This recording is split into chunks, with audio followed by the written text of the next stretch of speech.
Et à 6h36, c'est l'heure de retrouver Louis Amar. Louis, on va plus loin avec vous. Et ce matin, vous vous penchez sur le fait que la ministre chargée de la citoyenneté, Marlène Schiappa, a annoncé hier la création de zones rouges du harcèlement de rue. Elle appelle ça des quartiers sans relous. C'est l'expression de Les relous, c'est les Marlène gros Schiappa. lourds. Exactement.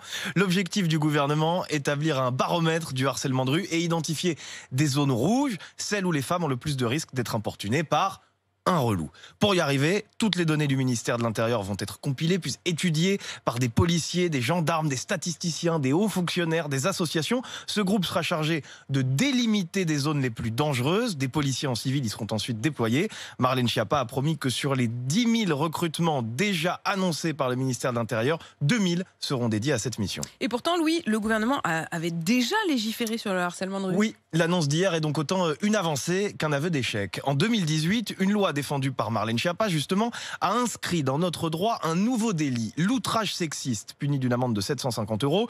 La police peut désormais verbaliser en flagrant délit sans qu'une plainte ne soit déposée. La France est le seul pays européen à l'autoriser.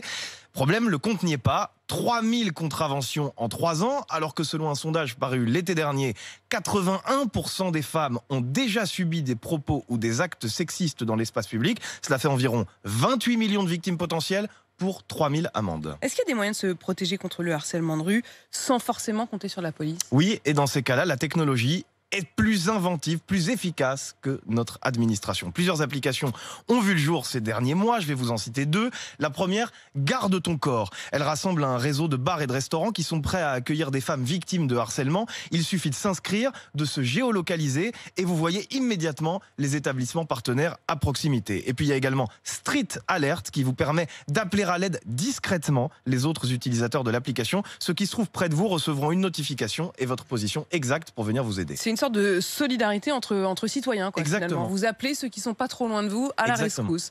Merci beaucoup, Louis.